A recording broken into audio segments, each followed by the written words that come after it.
जय हिंद दोस्तों। चलिए आज देखते हैं class 10th chemistry chapter 4 carbon तथा इसके यौगिक। ठीक है, चलिए देखते हैं।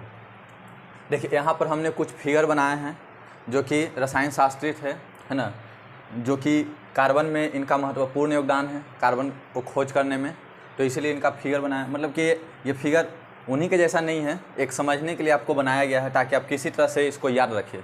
इस फिगर को देख के हंसना नहीं है, ठीक है, खाली आपको याद करने के लिए यह फिगर बनाया गया है। समझ में आ रहा है?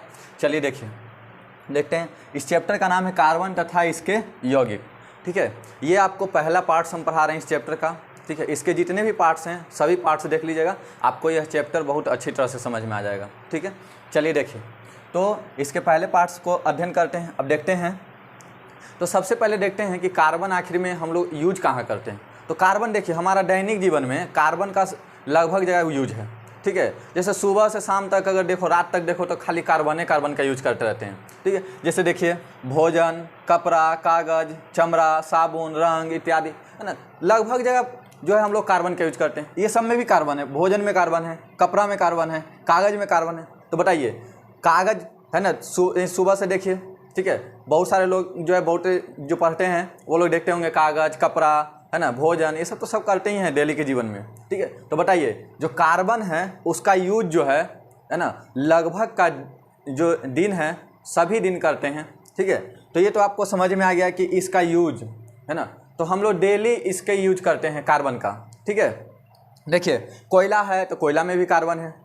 समझ में आ रहा है? अब देखिए, अब पृथ्वी पर अगर बात करें अभी, है ना, कि पृथ्वी पर कितना परसेंट कार्बन है, तो पृथ्वी पर 0.02% कार्बन है। ठीक है, अब चलिए देखिए, उसके बाद और भी कुछ देख लेते हैं। वायु में अगर बात करें तो वायु में कार्बन डाइऑक्साइड जो है वो 0.03% है। ठीक है, देखिए कुछ और भी जो गैस है उसकी भी चर्चा कर लेते हैं। जैसे आप वो और गैस का नाम सुने होंगे, नाइट्रोजन। ठीक है, अगर इसका बात करते हैं वायुमंडल में नाइट्रोजन का, तो सबसे ज़्यादा यही गैस है जो कि 78% है। ठीक है, अगर उसके बाद हम लोग बात कर लेते हैं कुछ और गैस का, तो और है ऑक्सीजन। ठीक है, जो कि वायुमंडल में 21% है। ठीक है, चलिए देखिए, तो कार्बन डाइऑक्साइड कितना है? 0.03%। ठीक है, कार्बन कितना है? 0.02%। ठीक है, चलिए देखिए, जो कार्बन को सबसे पहले देखे थे ना, वो देखे थे बर्जेलियस ने। ठीक है, बर्जेलियस ने सबसे पहले कार्बन को देखे थे, है ना, जो कि कब, है ना, और यह सिद्धांत जो दिए थे वो 1815 में, और इन्हीं का सिद्धांत का नाम था जीवन शक्ति का सिद्धांत। समझ में आ गया? कार्बन का खोज किए और ये जो सिद्धांत दिए थे उस सिद्धांत का नाम था जीवन शक्ति का सिद्धांत। बहुत बार एग्जाम में पूछा है क्वेश्चन में। ठीक है, बढ़िया से इस चैप्टर को देखिए, आपको बढ़िया से समझ में आएगा। तो जीवन शक्ति का सिद्धांत किसने दिए थे? बर्जेलियस ने। इन्होंने बोले थे ना कि कार्बन जितने भी है ना, जो भी कार्बन है ना, वह सभी के सभी सजीव स्रोत से ही प्राप्त होंगे। यानी आप कार्बन को प्रयोगशाला में नहीं बना सकते हैं। कौन बोले? बर्जेलियस। ठीक है, बर्जेलियस ने कहा है कि देखा बबुआ, है ना, कार्बन जवन बा वो कहाँ मिली हैं? ठीक है, सजीव स्रोत से मिली हैं। समझ में आ गया? तो ये तो बर्जेलियस इतना बोले। ठीक है, इनका सिद्धांत कब पारित हुआ? ठीक है, ये सिद्धांत दिए थे 1815 में। इतना ही बोल के चल गए हैं। ठीक है, उसके बाद जो है बोहलर, है ना, इनका आज शुक्र मनाइए। देखिए, ये तो एक तरह से समझिए तो अंधविश्वास हम लोगों को देकर चले गए।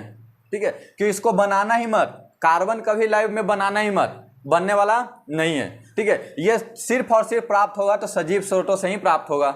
समझ में आ रहा है? अब देखिए, लेकिन बोहलर ने क्या किए, है ना, बोहलर ने जो है लैब में बना दिए किसको? कार्बन को। ठीक है, देखिए यहाँ पर कार्बन का सबसे पहला प्रयोग जो है ना, लैब में वो बोहलर किए थे, है ना। सबसे पहले जो कार्बन के बारे में बताएं कि लैब में इसको कैसे बनाया जा सकता है, तो वो बताए थे बोहलर ने।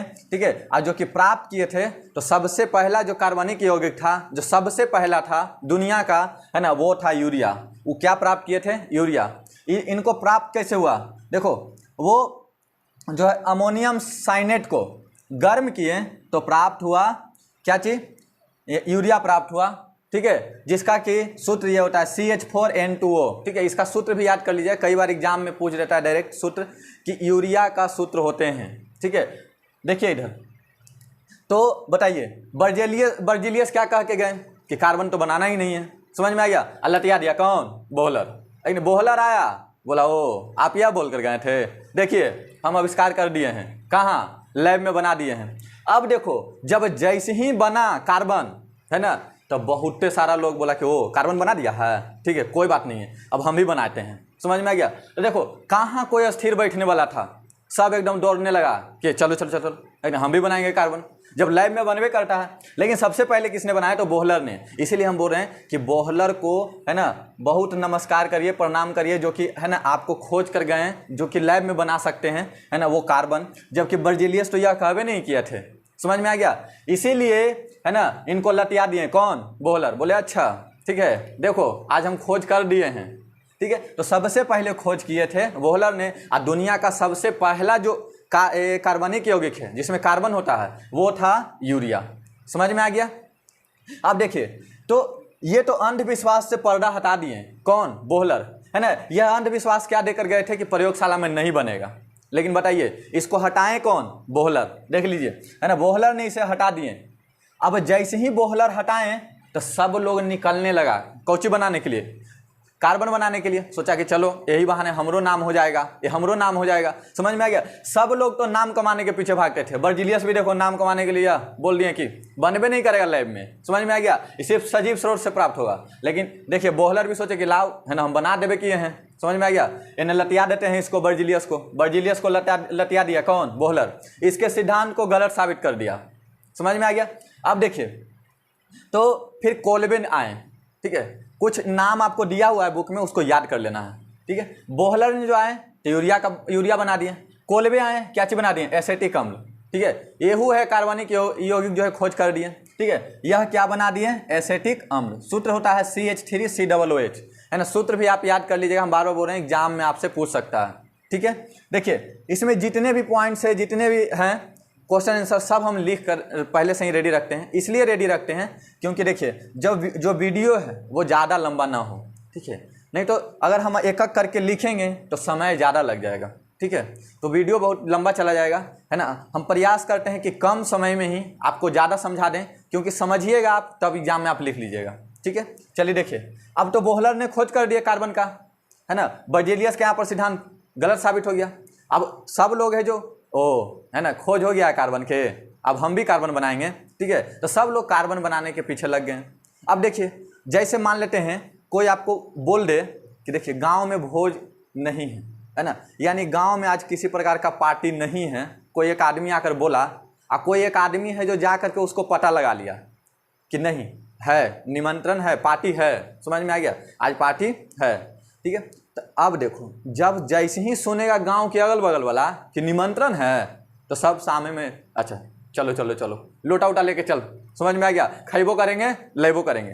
अब देखो वही काम न किए बोहलर है जो कौची कर दिए, है ना, ये आके सबको बता दिए कि अरे पगला है ना। बर्जीलियस बुर्बक था जो बोल के गया कि कार्बन बनबे नहीं करेगा। देखो हम कार्बन बनाए ना रे, समझ में आ गया। टेहू से बोला बना दिया है, ठीक है। तो कोल्बे भी बना दिया। कोल्बे ने कौची बना दिए? एसिटिक अम्ल बना दिए। अब देखो, है ना, एगो आओ आए बर्थेलो, है ना, वो बोले हम काहे पीछे रहें, तो इन सब आगे आ गए तो हम पीछे रहेंगे। देखो ये भी बना दिए कौची? मेथेन। ये सब जितने भी बनाए गए, ये सब के सब कहाँ बनाए गए? लैब में, जिसको हम लोग प्रयोगशाला कहते हैं। लैब जिसको हम लोग प्रयोगशाला कहते हैं। यहाँ पर देखिए लिख दिए हैं, लैब यानी प्रयोगशाला, ठीक है। उसको इंग्लिश में हम लोग लैब कहते हैं, हिंदी में प्रयोगशाला। जो कि, है ना, बर्जीलियस बोले थे कि इसका आविष्कार नहीं किया जा सकता है, लेकिन कर दिए। समझ में आ गया। अब आगे देखिए, ठीक है। अब उसके बाद वो और आ गए लहवाज, है ना, बोले हम काहे पीछे रहें, हम कुछ बोल लेते हैं। तो यह देखो ये क्या बोले जितने भी कार्बनिक यौगिक होते हैं, जितने भी कार्बनिक यौगिक होते हैं, यानी कार्बनिक यौगिक अभी समझाते हैं क्या होते हैं, ठीक है। जितने भी कार्बनिक यौगिक होते हैं वह सभी में, है ना, लगभग में ये सब जो आपको तत्व हैं, है ना, धातु हैं, वो पाए जाएंगे, ठीक है। क्या क्या? Carbon, hydrogen, nitrogen, oxygen, halogen, phosphorus, गंधक तथा कुछ धातु, है ना, और भी पाए जाएंगे। ये मतलब ये सब से मिलकर बनेगा, ठीक है। ये बताएं कौन? लहवाज। अब देखते हैं कि यौगिक क्या होता है, मिश्रण क्या होता है, ठीक है। देखिए यौगिक दो या दो से अधिक तत्व, है ना, जब मिलेगा और रासायनिक क्रिया के फलस्वरूप ठीक है। एक निश्चित अनुपात में अगर वो मिलकर बनेगा, ठीक है, तो उसको हम लोग यौगिक कहते हैं। और अगर एक निश्चित अनुपात में मिलकर नहीं बनेगा, ठीक है, यानी अनिश्चित अनुपात होगा, ठीक है, तो उसको हम लोग मिश्रण कहते हैं। समझ में, मतलब निश्चित रहेगा। जैसे देखिए, मान लेते हैं कार्बन हम ले लेते हैं 2 गो, तो हाइड्रोजन भी क्या गो होना चाहिए, 2 गो। समझ में आ रहा है। देखिए कार्बन भी 2, हाइड्रोजन भी 2, तो निश्चित अनुपात है, 2-2 को दोनों है, ठीक है। तो इसीलिए हम इसको क्या कहते हैं, यौगिक। अब देखिए यौगिक को भी 2 वर्गों में बांट दिया है। एक होता है कार्बनिक यौगिक और एक होता है अकार्बनिक यौगिक। देखिए कार्बनिक यौगिक कहने का मतलब लग रहा है कि वो कार्बन होना चाहिए इसमें, ठीक है। अ मतलब नहीं, अ का मतलब होता है नहीं, यानी नहीं क्या चीज, कार्बन नहीं होना चाहिए। यानी वैसे वो यौगिक जो कार्बन से मिलकर बने हो, ठीक है, उसको कार्बनिक यौगिक, सॉरी कार्बनिक यौगिक। और जो कार्बन से मिलकर नहीं बने हैं उसको अकार्बनिक यौगिक, ठीक है। जैसे आप देखते होंगे तो CH4, अब बोलिए इसमें कार्बन है, हाइड्रोजन है, ठीक है। अब बोलिए ये कैसा यौगिक होगा, ठीक है। तो समझ में आ गया, यानी इसमें कार्बन है तो कार्बनिक यौगिक होगा। अब देखिए, अब अगर हम लिखते हैं यहाँ पर H2SO4, ठीक है, अब बोलिए इसमें कहीं भी कार्बन आपको दिख रहा है, नहीं दिख रहा, तो इसीलिए कार्बनिक यौगिक नहीं है, अकार्बनिक यौगिक है। अब इस चैप्टर में जो हम पढ़ेंगे वो कौन सा पढ़ेंगे, कार्बनिक यौगिक या अकार्बनिक। तो कैसा पढ़ेंगे, कार्बनिक यौगिक पढ़ेंगे। समझ में आ रहा है। इस चैप्टर में हम लोग मुख्य रूप से अध्ययन करेंगे कार्बनिक यौगिक का, ठीक है। अब देखिए इसमें कुछ और देख लेते हैं, जो कि देखिए मुक्त अवस्था में जो पाया जाता है ना, वो है कोयला, हीरा, ग्रेफाइट। मुक्त अवस्था का मतलब होता है कि जैसे उसमें सिर्फ और सिर्फ क्या रहेगा, कार्बन रहेगा, ठीक है। उसी को हम लोग मुक्त अवस्था कहते हैं। तो मुक्त अवस्था में क्या क्या पाए जा रहे हैं, है ना, कोयला है, हीरा है, ग्रेफाइट है। अब देखिए हीरा के बारे में भी कुछ जान लेते हैं। देखिए हीरा जो है वो कैसी संरचना बनाता है, तो त्रिविमीय, है ना। अब त्रिविमीय संरचना क्या होता है जो आगे बताएंगे, ठीक है। अभी आप सिर्फ इसको याद रखिएगा। अगर पूछा है कि हीरा कैसी संरचना बनाता है तो त्रिविमीय बनाता है। हीरा कैसा होता है तो कठोर होता है, ठीक है। उसमें होते हैं 4 इलेक्ट्रॉन, ठीक है, होते हैं 4 इलेक्ट्रॉन, लेकिन 3 गो ही सहसंयोजक बंधन बनाने में कार्य करते हैं, ठीक है। और एक जो है, जो 1 इलेक्ट्रॉन बच गया है ना, वो मुक्त अवस्था में रह जाता है। यानी 1 इलेक्ट्रॉन क्या चीज रह जाता है, मुक्त अवस्था में। आ रहा है समझ में, ठीक है। अब देखते हैं कुछ ग्रेफाइट का अध्ययन कर लेते हैं। देखिए ग्रेफाइट जो है ना, यह ऊष्मा के सुचालक होता है। ये आपको चैप्टर 3 में भी पढ़ना है। समझ में आ गया कि कौन ऊष्मा के सुचालक होता है, कुचालक होता है। धातु और धातु जब उसमें पढ़ेंगे तो भौतिक गुण है और एक रासायनिक गुण, उसमें भी अध्ययन देख लिए हैं, ठीक है। चलिए देखिए यहाँ पर, तो यह जो होता है वो ऊष्मा का सुचालक होता है और मुलायम तथा चिकना होता है। समझ में आ गया यहाँ तक, चलिए ठीक है।